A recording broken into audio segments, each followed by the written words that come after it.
मोहन बहुत साल बाद अपने गांव वापस आता है और वो एक किसान होता है। एक दिन वो अपने दोस्त बलराज के साथ गांव घूम रहा होता है। तभी उसको एक खेत नजर आता है। उस खेत में गन्ने की बहुत अच्छी खेती हुई होती है। अरे, ये गन्ने का खेत किसका है बलराज? पहले भी मैं यहाँ पर आया हूँ, पर इतना अच्छा गन्ने का खेत तो मैंने कभी नहीं देखा। ये तो हमेशा से ही यहाँ है और हर साल यहाँ गन्ने की खेती ऐसे ही होती है। तू कैसे भूल गया? हैं? पहले तू भी तो गन्ने की ही खेती किया करता था, लेकिन अचानक ही तू गांव छोड़ शहर चला गया।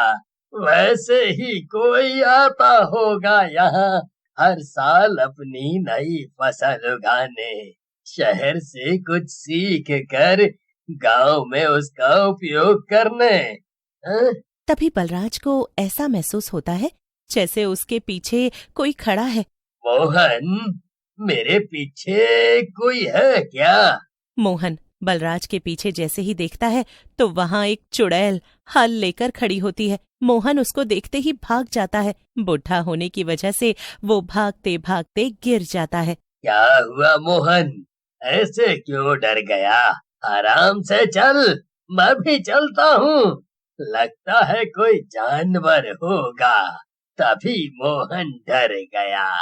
बलराज डरते हुए पीछे घूमता है और घूमकर देखता है तो उसके सामने एक भयानक चुड़ैल हाथ में हल लिए खड़ी होती है। तुम्हारी हिम्मत कैसे हुई मेरे खेत में आने की, वो भी इसके साथ? मेरे खेत में इसकी लाश आएगी, अब ये कभी नहीं आ पाएगा। और अब उसकी वजह से तू भी मरेगा। मैं नहीं आया, मुझे जाने दो। वो तो मोहन मुझे यहाँ लाया था, देखा आपने? है? जो अभी अभी यहाँ से भागा वो तो मेरा भी नहीं है। मुझे जाने दो, मुझे जाने दो। चुड़ैल मुस्कुराई और अपने एक तरफ देखकर बोली, देख बहन, वो आ गया। कौन? किससे बात कर रही हैं आप? मुझे मुझे जाने दीजिए, मैं आपके पैर पड़ता हूँ। चुड़ैल बिना उसकी बात सुने ही उसको मार देती है और मरने के बाद वो एक गन्ने में बदल जाता है। वाह, ये गन्ना भी मोटा हुआ है, कितना सुंदर खेत लग रहा है हमारा। लोग भी हैरान थे। किसी ने आज तक गन्ने की इतनी अच्छी फसल नहीं देखी थी, लेकिन हर साल ही ये गन्ने का खेत खुद ही उग जाता था। गन्ने इतने मोटे मोटे दिखते थे मानो कितना रस भरा हो उनमें, और एकदम लंबे लंबे। एक दिन राम और भूषण उसी खेत से होते हुए कहीं जा रहे होते हैं।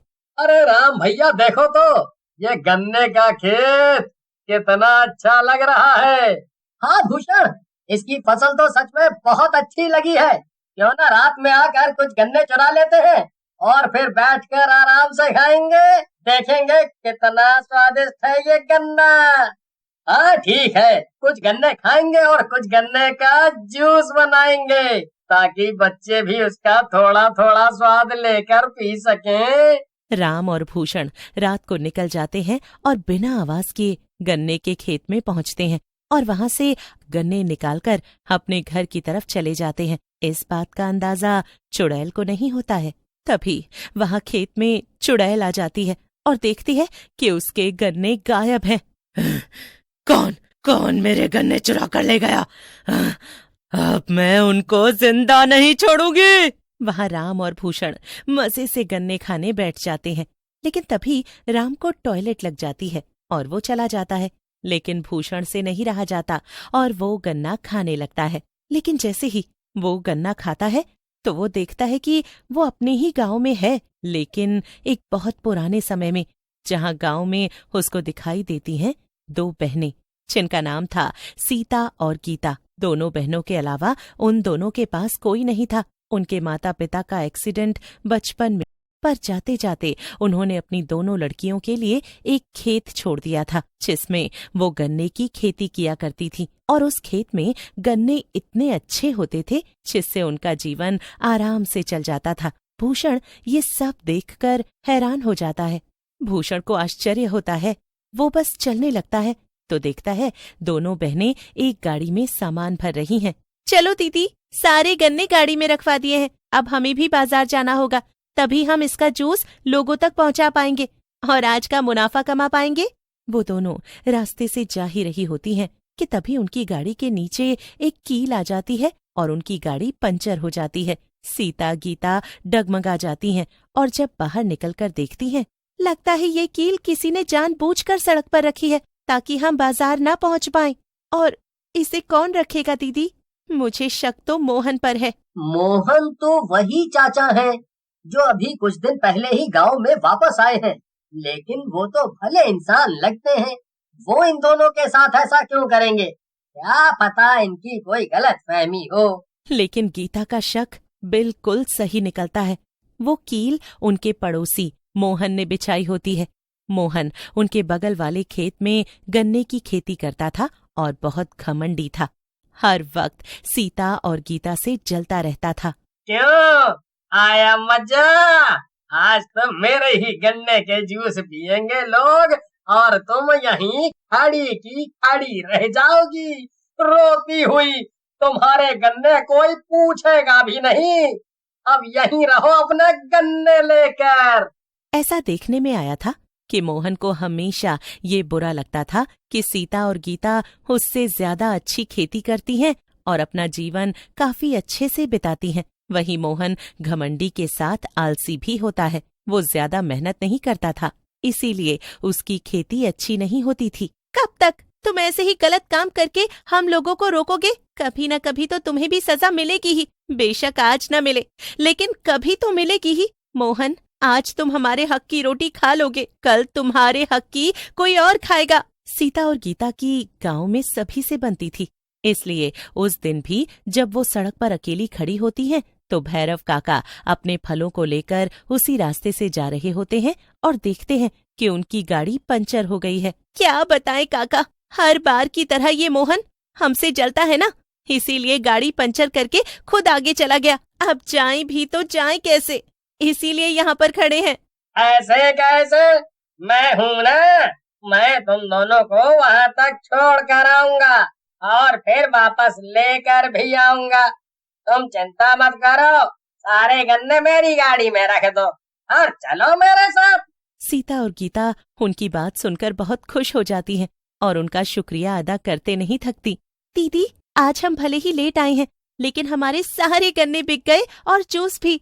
हमारी मेहनत का फल हमें मिल गया दीदी।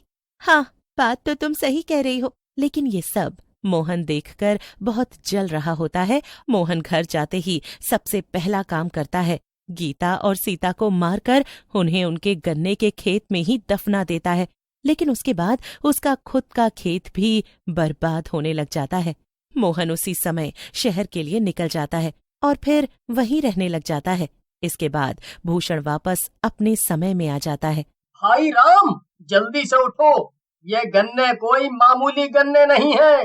भूषण, क्या बकवास कर रहे हो? समझ सकता हूँ कि स्वाद में अच्छे हैं तो तुम कुछ भी बोल रहे हो हैं? अरे ये गन्ने उन दो बहनों के हैं और जादुई हैं। हमें कैसे भी ये गन्ने वापस खेत में रखने होंगे। तुमने सुना था वो मोहन चाचा जो शहर से यहाँ रहने आए हैं, आखिर शहर क्यों गए थे? हाँ सुना तो है, लेकिन पता नहीं, मुझे क्या मालूम क्या हुआ है। उनका कुछ काम होगा शायद, या उनका मन नहीं लगता होगा तो यहाँ चले आए।